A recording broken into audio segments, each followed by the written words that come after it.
Thank you, guys. I guess I would start with, I get a little emotional here, guys, but my mom passed away yesterday, so this was with a big old heavy heart that I coached in this one. She was supposed to be here tonight. That was the plan from before our season started, so for her not to be there, but to hopefully be watching over, just really means a lot. And so I just wanted to start with that because that was heavy for me.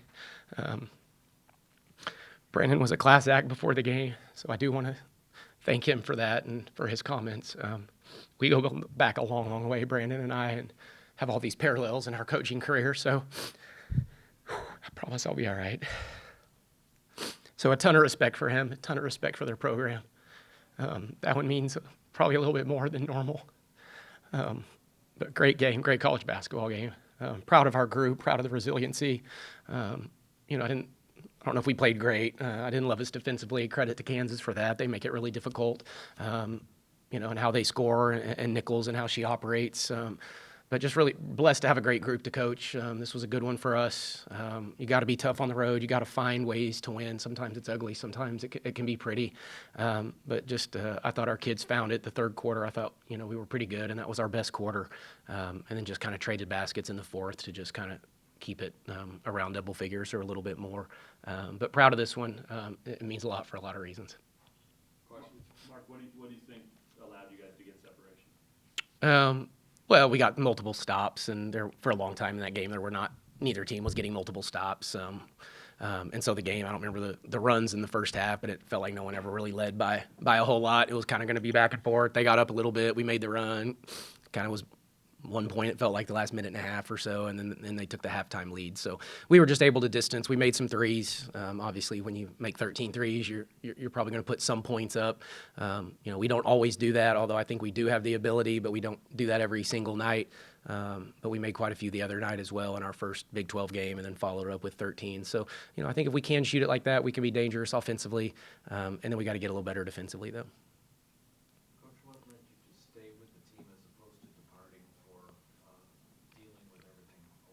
Yeah, it's a good question. I think it would be what my mom wanted, and that's what the family said. Was she was a basketball junkie. She was my biggest fan. So I think she would just want me to be here, and for me, at least for a couple hours, it was a distraction, and I was fine coaching, and I was walking in here and told Chris, I was like, "Ooh, this is hitting me now at a different level." But yeah, she's from Missouri, played at Southwest Missouri State way back in the day when it was Southwest. So just a huge sports fan and a huge fan of mine. So I think this is where she'd want me to be.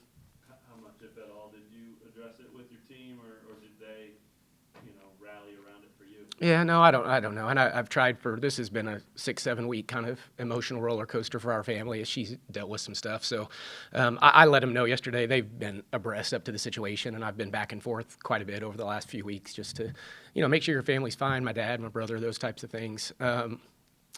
But yeah, no, they were good. They've been supportive, and we hugged it out yesterday, and they've been focused, and we've been able to prepare the right way, and we have really good kids. And so I really didn't expect them, I don't know that they were playing for my mom, and that wasn't part of our mantra by any means. It was just all about business as usual, outside of what I was just going through personally.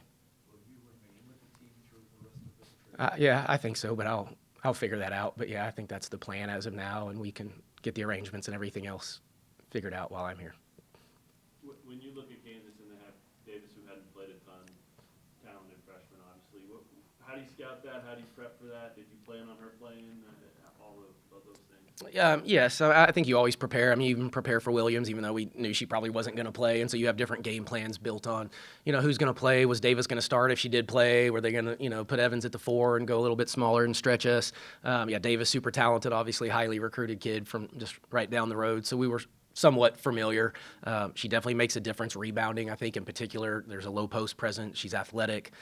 So she's a difficult matchup, and just brings something different that they don't have when she's not out there. I think they play a little different with her than they do without, which is natural.